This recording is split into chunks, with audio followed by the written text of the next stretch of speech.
បណ្ណាក៏ដោយតែយើងមានកំណត់ណាខ្ញុំមិនជឿថាយើងអត់មានផ្លូវទេម៉ែអង្គុយតែវងលបែងឯឪពុកធ្វើសំណងឲ្យគេហើយល្ងាចឡើងអង្គុយផឹកហើយកូនវិញណាមួយឆ្នាំមួយគ្រាន់តែរឿងសភៅគ្រួសារឬក៏សពតកណើតនឹងមួយមានរឿងជាច្រើនដែលធ្វើឲ្យគាត់រលេះថាគាត់មិនអាចធ្វើវាបានសម្រាប់ពួកគាត់ណាអាចជំនួយបន្តិចបន្តួចដែលយើងចែកម្លែកឲ្យគាត់នឹងវាពិតជាមានន័យខ្លាំងណាស់ពេលខ្លះវាអាចជាពលឺមួយដែលធ្វើឲ្យគាត់ផ្លាស់ប្ដូរការគិតអាចធ្វើឲ្យគាត់ផ្លាស់ប្ដូរជីវិតគាត់បានដោយសារតែរឿងទូចមួយនឹងដូចគ្នាមិនសោះមួយថ្ងៃខ្ញុំចេញទៅញ៉ាំអីនៅខាងក្រៅបន្ទាប់ពីធ្វើការហើយចេញពីធ្វើការទៅក៏ឆ្លៀតទៅញ៉ាំអីនៅក្បែរហ្នឹងទៅហើយក៏ផឹកអីមួយកែវក៏និយាយគ្នាលេងកំឡុងពេលហ្នឹងក៏មានក្មេងប្រុសម្នាក់ដែលគាត់ជាអ្នកលក់ផ្កាទាំងអស់គ្នាដឹងហើយពេលដែលចេញទៅក្រៅញ៉ាំអីភាគច្រើននៅតាមផាប់តាមបាយភាគច្រើនគឺមានក្មេងៗគាត់កាន់បាច់ផ្កាមួយបាច់កូនគាត់មកដល់ក៏សួរខ្ញុំបងទិញផ្កាអត់ខ្ញុំនេះវាអត់មានលុយរាយ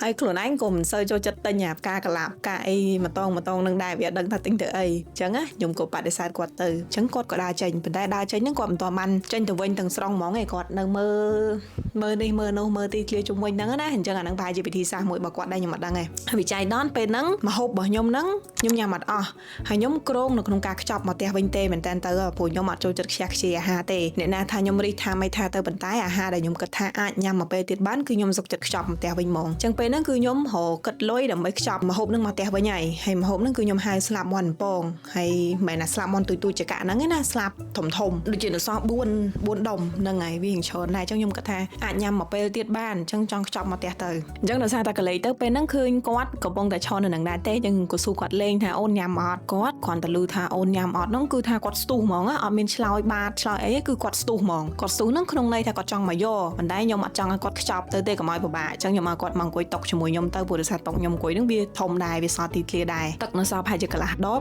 ខ្ញុំចាក់ឯងខ្ញុំមិនញ៉ាំអស់អីខ្ញុំក៏នេះទៅថាណេះញ៉ាំតាមសម្រួលទៅហើយពួកខ្ញុំក៏បន្តការនិយាយគ្នាធម្មតាទៅឲ្យគាត់ញ៉ាំតាមសម្រួលសិនបន្ទាប់ពីគាត់ញ៉ាំបានប្រហែលជាមួយដុំហើយខ្ញុំក៏ចាប់ដើមសួរគាត់ថាអូនឯងយូរម៉ានហើយបានចូលរៀននៅហើយគាត់ឆ្លើយមិនទាន់បានប៉ុន្មានផងក៏មានក្មេងប្រុសម្នាក់ទៀតដើរមកដល់ទឹកមុខគេនិយាយថាមកលក់សុកមកសង្ងំស៊ីអីអញ្ចឹងណាហ្នឹងហើយអញ្ចឹងតាមគិតទៅថាពីរនាក់ហ្នឹងប្រហែលជាស្គាល់គ្នាមុខរៀងស្តៀងគ្នាដែរខ្ញុំក៏សួរថាបងប្អូនមែនគាត់ថាប្អូនគាត់អញ្ចឹងខ្ញុំក៏ហៅមកចូលមកអង្គុយទាំងអស់គ្នាញ៉ាំទាំងអស់គ្នាទៅគាត់ញ៉ាំបានមកស្ទុះខ្ញុំក៏បន្តការសួរគាត់ទៀតខ្ញុំសួរថាអាយុម៉ានទាំងពីរនាក់ហ្នឹងអាយុម៉ានគាត់ឆ្លើយមកវិញថាអូនតូចប្អូនហ្នឹងអាយុ6ឆ្នាំហើយអូនដែលមកមុនគេហ្នឹងជាបងអាយុ11ឆ្នាំប៉ុន្តែដោយសារខ្ញុំមើលទៅពីរនាក់គាត់ហ្នឹងគឺប៉ុនគ្នាវាអត់ខុសគ្នាហ្មងណាអញ្ចឹងខ្ញុំក៏និយាយលេងជាមួយទៅថាហើយប្អូនអណែងធំលឿនតនអណែងបាត់អណែងមិននៅទូចឹងខ្ញុំនិយាយលេងអញ្ចឹងណាតែអូនបង11ឆ្នាំហ្នឹងគាត់ឆ្លើយថាខ្ញុំក្រិនបងហ្នឹងហើយខ្ញុំក៏មើលតាមស្ថានភាពគាត់ចាស់ស្ដែងទៅខ្ញុំគិតថាប្រហែលជាសុខភាពគាត់មិនសូវជាល្អហ្មងដែរព្រោះមើលគាត់រៀងស្គម underweight អញ្ចឹងក៏អត់និយាយទៀតដែរក៏ខ្ញុំសួរអូនបើថាអណែងអញ្ចឹងអណែងបើគេហើយគាត់ឆ្លើយមកវិញថានៅមានប្អូនមួយទៀតដំណាក់កាលហ្នឹង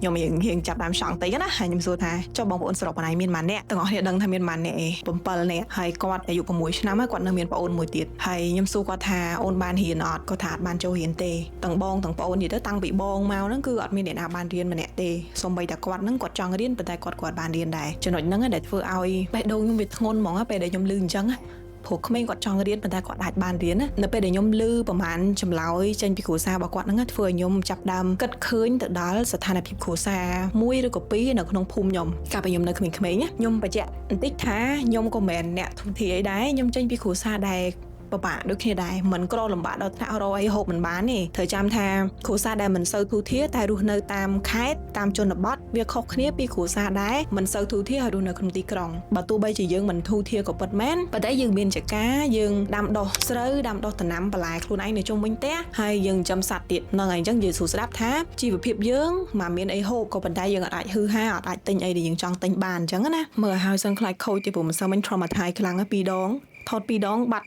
សលេងទាំង2ដង anyway កាលខ្ញុំនៅក្មេងៗហ្នឹងមានគ្រួសារ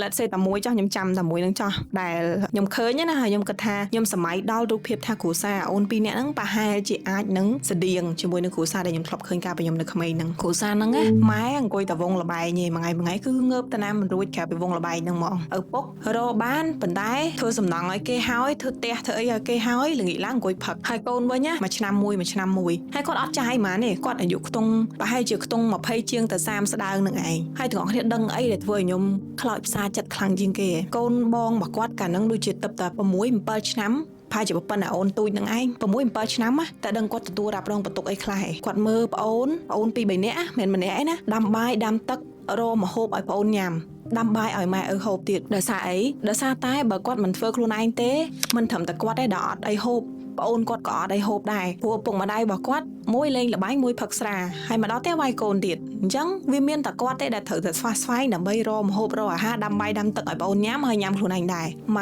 ភូមិទាំងអស់គឺអាណិតកូននឹងមែនតើណាចង់និយាយថាឪពុកម្ដាយមិនកើតប៉ុន្តែក្មេងដែលគ្នាទឹកតែធំនឹងក្តីប៉ុន្តែគ្នាទៅជាចេះគិតចេះយល់ទទួលបន្ទុករ៉ាប់រងនៅទំនួលខុសត្រូវរបស់មនុស្សធំវិញណាអញ្ចឹងមកភូមិនឹងគឺអាណិតក្មេងនឹងហ្មងអញ្ចឹងជាប្រចាំគឺពួកយើងតែងតែហុចនេះហុចនោះឲ្យកូននឹងទៅដើម្បីឲ្យពួកគាត់បានអីញ៉ាំហេតុការណ៍របស់គ្រូសាមួយហ្នឹងដែលធ្វើឲ្យខ្ញុំឆ្លុះបញ្ចាំងមកដល់ស្ថានភាពអូន2នាក់ដែលគាត់និយាយហ្នឹងថាបងប្អូនច្រើនអ្នកហើយអត់បានចូលរៀនទៀតហ្នឹងហើយខ្ញុំក៏សួរតថាមិនបានអត់បានចូលរៀនគាត់ថាពុកគាត់ឬក៏ម្ដាយគាត់ធ្វើបាត់សបុតកណៅឬក៏សភៅគ្រួសារខ្ញុំអត់ចាំអញ្ចឹងដល់ពេលគាត់បាត់ហើយគាត់អត់អាចចូលរៀនបានហ្នឹងហើយខ្ញុំក៏សួរថាមិនបានមិនធ្វើគាត់ថាអត់ដឹងធ្វើនៅណាអញ្ចឹងខ្ញុំក៏សួរដេញតថាចុះតែអនឯងនៅណាគាត់ប្រាប់ថាគាត់នៅម្ដុំច្បារអំពៅអញ្ចឹងខ្ញុំក៏ប្រាប់ទៅថាអូននៅម្ដុំច្បារអំពៅអញ្ចឹងនៅតាមភូមិមួយគឺគេមានខណ្ឌគឺគេមានអីគេហើយអញ្ចឹងអូនសួរតគ្នាទៅសួរមេភូមិក៏បានដែរគាត់ប្រាប់ឲ្យថាទៅធ្វើនៅណា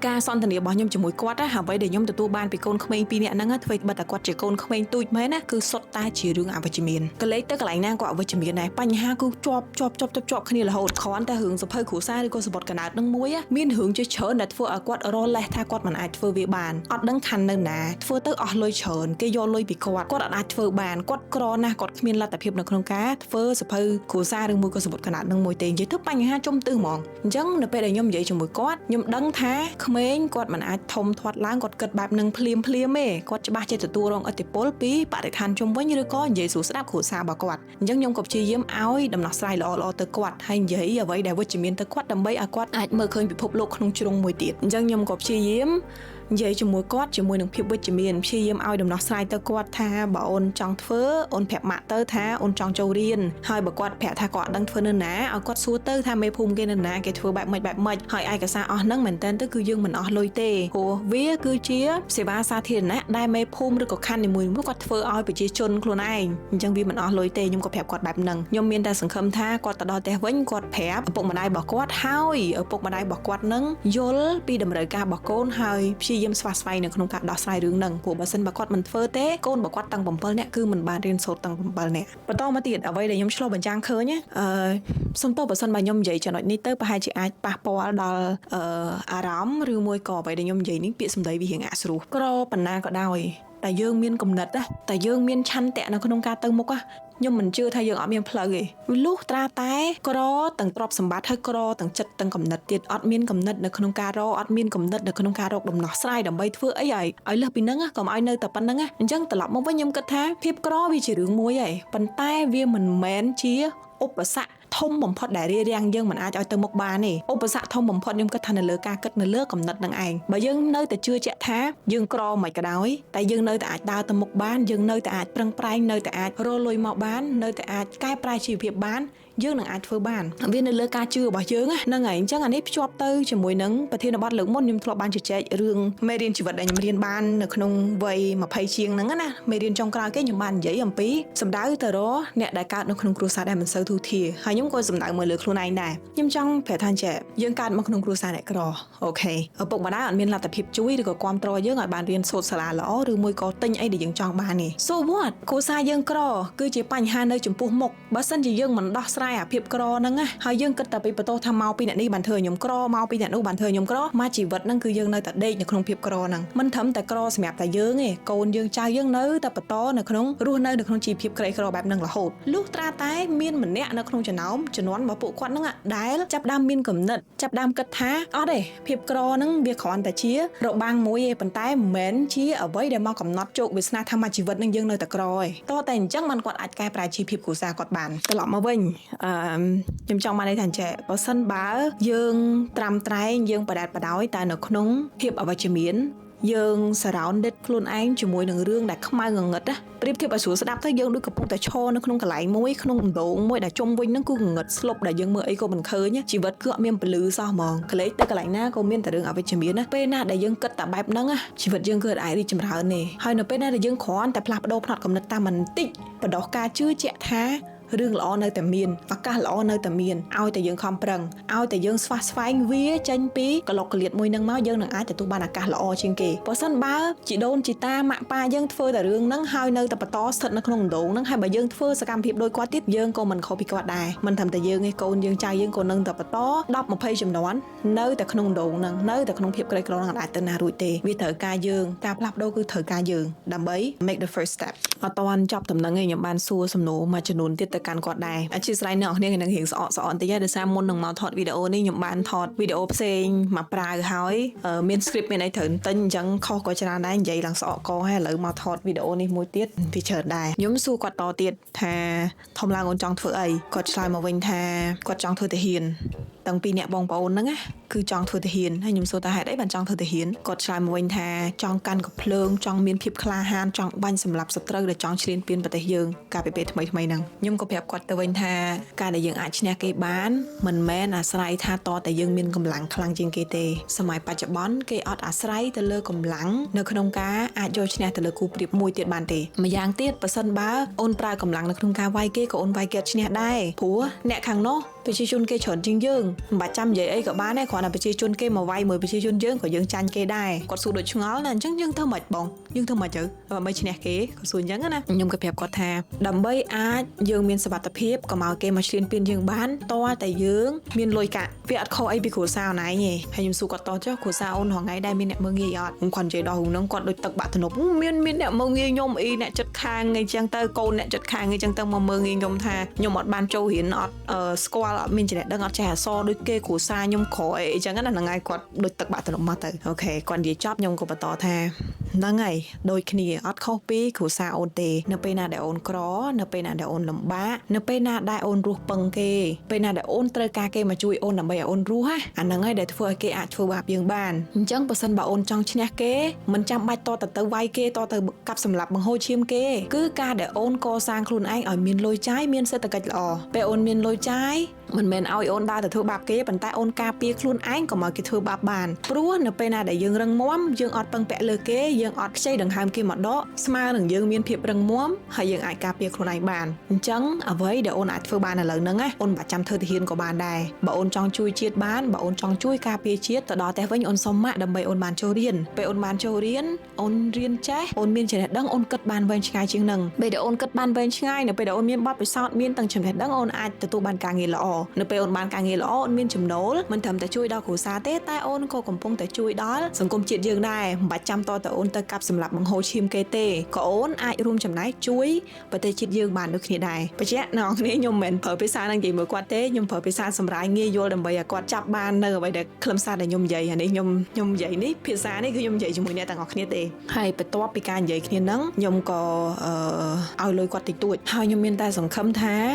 អ្វីដែលខ្ញុំនិយាយទៅវាជ្រាបចូលហើយធ្វើឲ្យគាត់នឹងអាចផ្លាស់ប្ដូរចិត្តគំនិតហើយយកលុយនឹងទៅប្រើក្នុងផ្លូវដែលផ្ដល់ប្រយោជន៍ដល់គាត់តែមុននឹងឲ្យលុយនឹងទៅគាត់ខ្ញុំហៅគាត់ពីរនាក់នឹងមកពួកដៃមួយគ្នាទៀតថាអូនសន្យាមួយបងណាលុយនឹងអត់ត្រូវការយកទៅចាយណាបងឲ្យលុយនឹងដើម្បីឲ្យម៉ាក់ឬក៏ប៉ាទៅសួរឃុំឬសង្កាត់នឹងដើម្បីធ្វើសបុតកណ្ដាលឬក៏ធ្វើសភៅគ្រួសារដែលបានបាត់ទៅនឹងដើម្បីឲ្យអូនបានចូលរៀនលុយនឹងអត់ច្រើនទេអ្នកនរគ្នាតែ50000ទេខ្ញុំគ្រាន់តែឲ្យជាទឹកចិត្តដើម្បីឲ្យគាត់មានកម្លាំងនៅក្នុងការធ្វើកុំឲ្យគាត់គិតថាអីគ្រប់យ៉ាងវាមិនអាចទៅមុខរួចដោយសារតែរឿងលុយហ្នឹងណាខ្ញុំបន្តនិយាយប្រាប់គាត់ថាចេះអូនលុយ50000ហ្នឹងណាបងជឿថាប៉ះសិនបើអូនយកទៅចាយ2នាក់អូនឯងហ្នឹងបងប្អូនហ្នឹងមិនស្រួលចាយតែ2ថ្ងៃអស់បាត់ហើយតែប៉ះសិនបើអូនឲ្យម៉ាក់យកទៅធ្វើសបុតកណ្ដាលឬក៏សភៅគ្រួសារចាត់ទុកថាគាត់ចាក់សាំងឬក៏គាត់ជូនថ្លៃឯកសារឬក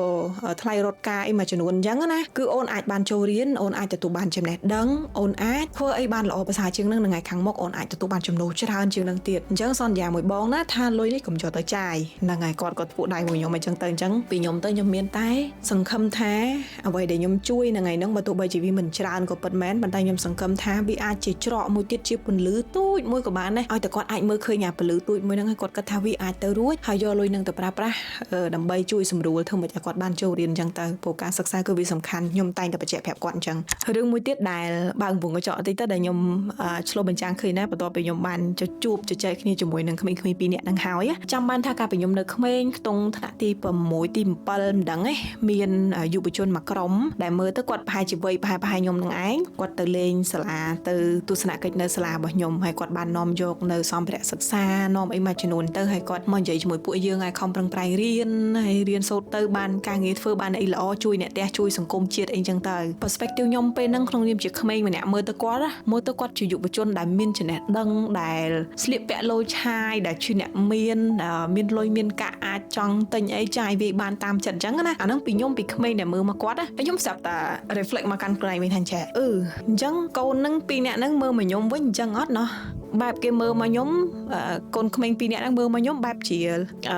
បងស្រីដែលដៃទលាយចិត្តទលាយជាអ្នកមានតែងខ្លួនស្អាតបាតប្រហែលជាខ្ញុំនឹងជាមនុស្សជោគជ័យអីចឹងតែវាធ្វើឲ្យខ្ញុំចាប់ដើមគាត់ថាមែនតើអញ្ចឹងពេលហ្នឹងចុះបើសិនជាយុវជនមួយក្រុមហ្នឹងប្រហែលជាគាត់មិនមែនជាមនុស្សជោគជ័យប្រហែលជាមិនមែនអ្នកមានលុយចាយមិនខ្វះអីទេគាត់ប្រហែលជានៅក្នុងជីវភាពប្រហែលខ្ញុំឯងប៉ុន្តែដោយសារតែគាត់មានទឹកចិត្តនៅក្នុងការជួយទើបធ្វើឲ្យគាត់អាច form ជា team ជាក្រុមនោះដើម្បីចោះទស្សនកិច្ចទៅរកក្មេងៗយកអំណោយយកអីទៅជូនក្មេងៗនៅតាមខេត្តអញ្ចឹងណាហ្នឹងហើយអញ្ចឹងខ្ញុំក៏ reflect មកខ្លួនឯងវិញថាខ្ញុំរហងៃតែងខ្លួនស្អាតបាតមានផ្ទះនៅល្អមានសម្ភារៈប្រើប្រាស់ទំនើបប៉ុន្តែអត់ទាន់មានជីវភាពរាប់ថាសិតស្ថេរនៅឡើយទេខែខ្លះក៏មានអារម្មណ៍ថាខ្លួនឯងរៀងនៅក្នុង survival mode ដូចគ្នាដែរក៏ប៉ុន្តែខ្ញុំនៅតែអាច spare some part ខ្ញុំនៅតែអាចចែករំលែកបន្តិចបន្តួចទៅជួយអ្នកដែលខ្ញុំគិតថាអត់ហើយដែលគាត់ត្រូវការនៅពេលដែលយើងជួយប៉ះអ្នកខ្វះខាត 50000 100000ហ្នឹងគឺមានតម្លៃខ្លាំងមែនទែនសម្រាប់គាត់អានេះជារឿងដែលខ្ញុំរៀនបានហើយមួយទៀតដែរពាក់ព័ន្ធជាមួយនឹងបទពិសោធន៍ហ្នឹងកំឡុងពេលដែលខ្ញុំរៀនឆ្នាំទី1ទី2ហ្នឹងមិនដឹងទេមានសិស្សច្បងខ្ញុំរាប់ចាត់ទុកថាគាត់ជាសិស្សច្បងខ្ញុំចោះគាត់ក៏ចេញធ្វើការបានច្រើនឆ្នាំគាត់រៀងសល់លុយសល់អីអញ្ចឹងណាអញ្ចឹងរាល់ពេលដែលតែញ៉ាំអីនៅខាងក្រៅមួយគាត់គឺគាត់តែងតែប៉ាវរហូតហើយដល់ពេលមួយដែលខ្ញុំមានការងារ part time ធ្វើមានលុយបន្តិចតួចទេណាចង់ប៉ាវបងវិញហើយគាត់ក៏បាននិយាយត្រឡប់មកវិញថាមិនបាច់ប៉ាវបងទេបើសិនបើអូនឯងមានលុយចាយអូនឯងទៅជួយឬក៏ទៅប៉ាវក្មេងតទៀតដែលគាត់ដែលអូនឯងគិតថាគាត់អត់មានលទ្ធភាពដូចអូនឯងកាលពីប្រហែលឆ្នាំមុនអញ្ចឹងណាអាហ្នឹងដែលធ្វើឲ្យខ្ញុំនៅ keep វាទុកក្នុងចិត្តខ្ញុំគិតថាបណ្ដោះទម្លាប់នៅក្នុងការចែករំលែកបន្តិចទៅកាន់បងប្អូនឬក៏អ្នកណាក៏ដោយដែលយើងមើលទៅគិតថាគាត់អត់មានហើយគាត់ត្រូវការជំនួយពីយើងព្រោះសម្រាប់ពួកគាត់អាចជំនួយបន្តិចបន្តួចដែលយើងចែកម្លែកឲ្យគាត់ហ្នឹងវាពិតជាមានន័យខ្លាំងណាស់សម្រាប់គាត់ហើយពេលខ្លះវាអាចជាពលឺមួយដែលធ្វើឲ្យគាត់ផ្លាស់ប្ដូរការគិតអាចធ្វើឲ្យគាត់ផ្លាស់ប្ដូរជីវិតគាត់បានដោយសារតែរឿងតូចមួយហ្នឹងដូចគ្នាព្រោះខ្ញុំធ្លាប់ចង់កាត់ផ្ទាល់នៅពេលដែលខ្ញុំនៅក្មេងៗហើយមានអ្នកមកនិយាយជាមួយខ្ញុំមានអ្នកផ្ដល់មតិយោបល់ខុសប្លែកពីអ្វីដែលខ្ញុំទទួលបាននៅក្នុងបរិស្ថានដែលខ្ញុំរស់នៅហ្នឹងវាធ្វើឲ្យខ្ញុំអាចប្រែប្រួលការគិតវាធ្វើឲ្យខ្ញុំអាចផ្លាស់ប្ដូរការគិតវាអាចធ្វើឲ្យខ្ញុំគិតឃើញអីដែលល្អៗជាងមុនណាបង្វែរពីការគិតដែលអវិជ្ជមានហ្នឹងទៅគិតអីដែលល្អជាងមុនណាហ្នឹងហើយអញ្ចឹងខ្ញុំសង្ឃឹមថាពួកគាត់អាចគិតឃើញដូចខ្ញុំដូចគ្នាគាត់អាចយកឱកាសនៅក្នុងការដែលបានជួបជជែកបានជួបជាមួយនឹងបងស្រីម្នាក់ហ្នឹងអាចធ្វើឲ្យគាត់មានកម្លាំងចិត្តនៅក្នុងការស្វះស្វែងដើម្បីបានចូលរៀនបានអីចឹងទៅត្រឡប់មកវិញអ្នកទាំងអស់គ្នាខ្ញុំនៅតែចង់និយាយដដែលថាការដែលយើងកើតមកនៅក្នុងគ្រួសារអ្នកក្រីក្រវាអត់បានកំណត់ជោគវាសនាថាមួយជីវិតនេះយើងត្រូវតែក្ររហូតទេកុំឲ្យតែយើងអត់មានចិត្តអត់មានគំនិតនៅក្នុងការស្វះស្វែងប្រឹងប្រែងធ្វើការរលុយជឿខ្ញុំនៅពេលដែលយើងដើរមកដែលអត់មានអ្នកគាំទ្រពីចំណុច0ពីបាត់ដៃទទេមកដល់ខ្លួនឯងគ្រាន់តែជោគជ័យទូចគឺធ្វើឲ្យយើងសប្បាយចិត្តមានអំណរជាមួយវាខ្លាំងមែនតើជាក់ស្ដែងដូចខ្ញុំគ្រួសារខ្ញុំអត់មានអ្នកដែលរៀនចប់ទី12ទេអញ្ចឹងគ្រាន់តែជាការរៀនចប់ទី12សម្រាប់ខ្ញុំគឺជាជោគជ័យធំមែនតើសម្រាប់គ្រួសារខ្ញុំក្នុងនាមជាមនុស្សម្នាក់ដែលបញ្ចប់ការសិក្សាទី12តែខ្ញុំអត់ឈប់ដំណឹងឯងខ្ញុំនៅតែដើរបន្តមកទៀតចូលមកដល់ថ្នាក់សាកលវិទ្យាល័យចង់ដូរជំនាញម៉ាក់ប៉ាអត់មានលុយ support ទេខំប្រឹងធ្វើការតាំងពីឆ្នាំទី1ដើម្បីរកលុយ support ខ្លួនឯងដើម្បីបានរៀនបានធ្វើការនៅជំនាញអីដែលយើងចង់រៀនជំហានទី1គឺយើងទទួលបានការអប់រំសិនប៉ុន្តែជំហានទី2ការអប់រំហ្នឹងវាគួរតែត្រូវជាមួយនឹងចំណង់ចំណូលចិត្តរបស់យើងដែរដើម្បីយើងអាចធ្វើវាបានយូរបន្តទៅមុខទៀតពីមួយជំហានទៅមួយជំហានណាគឺសុទ្ធតែចេញអំពីការខិតខំប្រឹងប្រែងចេញអំពីឆន្ទៈនៅក្នុងខ្លួនយើងនេះដែលនៅតែជឿថាថ្ងៃណាមួយខ្ញុំនឹងក្លាយជាមនុស្សម្នាក់ដែលកែប្រែជីវភាពនៅក្នុងចំនួនរបស់ខ្ញុំហើយនឹងចំនួនក្រោយៗរបស់ខ្ញុំទៀតបើទោះបីជាចំនួនមុនរបស់ខ្ញុំក៏អត់បានធ្វើតែខ្ញុំនឹងក្លាយទៅ generation ដំបូងគេបង្អស់ដែលនឹងធ្វើរឿងហ្នឹង ពីខ្ញុំតែមានតែប៉ុណ្្នឹងទេនៅក្នុងវីដេអូមួយហ្នឹងហើយសង្ឃឹមថាទាំងអ្នកទាំងអស់គ្នាទាំងក្មេងប្រុសពីរអ្នកដែលខ្ញុំបានជួបហ្នឹងនឹងយកបទពិសោធន៍នេះទៅរៀនសូត្រហើយខិតខំប្រឹងប្រែងកែប្រែវាសនាខ្លួនឯងព្រោះអត់មានអ្នកណាគេមកជួយយើងក្រៅពីយើងខ្លួនឯងទេបើគេជួយយើងគឺគេជួយបានត្រឹមតែរយៈពេលខ្លីឬក៏ពេលណាមួយតិចតួចមែនតើប៉ុន្តែមនុស្សដែលនៅជាមួយយើងរាល់ថ្ងៃរួមទុករួមសុខជាមួយយើងរាល់ថ្ងៃគឺយើងខ្លួនឯងនឹងឯងអញ្ចឹងស្រឡាញ់ខ្លួនឯងជួយខ្លួនឯងស្រោចស្រង់ខ្លួនឯងចេញពីស្ថានភាពលំបាកហ្នឹងឲ្យបានបើទោះបីជាបច្ចុប្បន្ននឹងត្រូវឆ្លងកាត់រឿងច្រើនក៏ដោយឲ្យថ្ងៃខាងមុខយើងអាចមានជីវភាពល្អប្រសើរអូខេហ្នឹងហើយខ្ញុំស្អកកឲ្យអ្នកទាំងអស់គ្នាជួបគ្នានៅក្នុងវីដេអូក្រោយៗទៀតបាយបាយ